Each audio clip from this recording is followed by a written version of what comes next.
Hey guys, welcome back to the Midnight Shout. Today I just want to make a little quick video about certain prophetic events that kind of happened over May 10th, May 9th, May 11th area.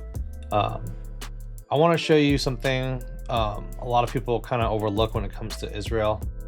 So the Bible actually gives a clear warning about dividing Israel's land. What's crazy is how many times we actually see these real world events line up with those warnings. So in Joel 3:2, it says, God says this, right? I will also gather all nations and will bring them down into the valley of Jehoshaphat and will plead with them there for my people and for my heritage Israel, whom they have scattered among the nations and parted my land. And the word parted means divided, right? Split up. And every time nations try to force or bring about that division of the land, something usually happens, and it's not a coincidence. So let me show you the first example. In October 1991, President George H.W. Bush, the first one, right, launched the Madrid Peace Conference. What was the goal? The goal was to essentially push Israel to trade their land in exchange for peace. Now, here's where it gets interesting. That same day, a storm system began brewing off the coast, or the East Coast, and they call it the perfect storm. The Andrea Gale had become a victim of one of New England's most infamous cases of extreme weather. So why was this the perfect storm? Because it was essentially three separate systems that merged into one. First, a cold front swept across the mid-Atlantic with high pressure behind it. Hurricane Grace was in the Caribbean, a Category 2 hurricane with winds that reached 105 miles per hour. Ahead of the cold front, an area of low pressure developed. Winds circling counterclockwise around the low pressure system and clockwise around the area of high pressure created a strong force called the pressure gradient force. This force fueled the low pressure system, causing it to eventually absorb the remnants of Grace and forming the perfect storm, a once in a 100-year storm with wave heights up to 100 feet and winds peaking at 70 miles per hour. You can look at it from a biblical perspective or like a lens, but Bush's house was actually damaged in Maine. His own property was damaged. It's like a visual warning shot, right? You pressure Israel to part God's land, and then your own land gets wrecked.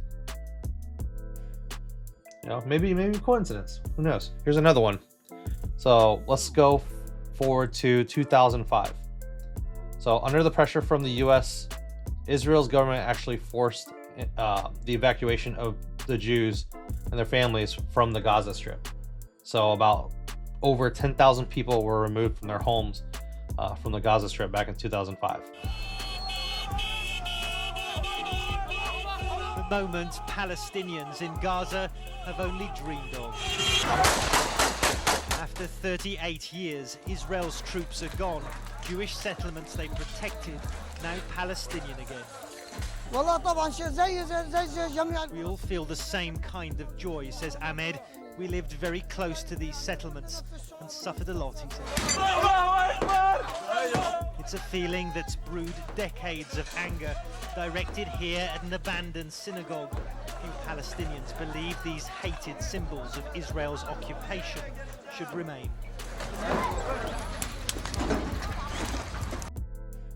That very day that the evacuation actually ended, a storm formed in the Atlantic. That storm eventually became Katrina. A few days later, Katrina would eventually devastate New Orleans, and thousands, hundreds of thousands of Americans were displaced. So you displaced 10,000 people from the Gaza Strip, and then boom, hundreds of thousands of Americans were then displaced from their homes in New Orleans. So maybe it's a coincidence, but I don't think so. Another one happened in July of 2000. So there was the Camp David summit, where U.S. leaders were again pressuring Israel to divide up Jerusalem. So right after that, the U.S. got slammed with record wildfires and massive floods. Back-to-back disasters. Again, this lines up with the same pattern, right? In Joel 3:2, parting God's land brings consequences. So at the end of the day, we have pattern, right? We see something happen, and we see a consequence, right? Pattern and prophecy. So this isn't isolated, it's a repeating pattern. Political leaders push to divide Israel's land or do something about it, and then boom, judgment happens, right? And what isn't usually used? Looks like weather. What does the Bible say about the weather? Well, it's for judgment. I'm not saying like every disaster is because of our, what we do to Israel or because of Israel, but when you see a pattern that kind of like fits this, you kind of have to look at it and be like, this is pretty consistent. It's repeating. What is this? God is clearly keeping his word. The world keeps trying to part God's land, but the Bible kind of already told us what happens next. So if Trump does decide to push for and declare a Palestinian state, what does that mean? I'm not sure. We see the patterns. We just hope that nothing bad happens, I guess. In this article from May 11th, 2025 from ABC News, we see Trump administration poised to accept palace in the sky as a gift for Trump from Qatar. So things are going on right now in the Middle East with Trump. He's expecting a gift from Qatar, where I guess he's getting a very luxurious Boeing 7478 jumbo from royal family of Qatar. So this is okay.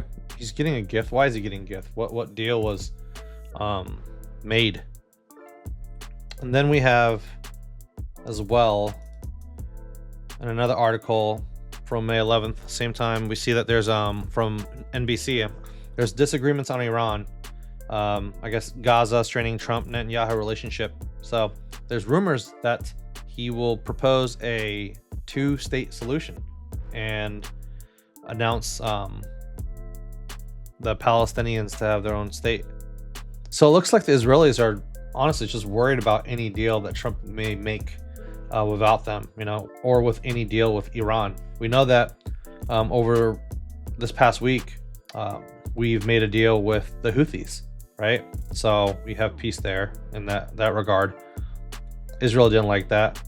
But yeah, I just wanted to make a quick video on that. So I got more videos coming up. A lot of things are happening really fast. Just keep your eyes towards God, guys. We're right there, okay? So I really appreciate you guys. I hope everybody has a good week. Thank you for watching.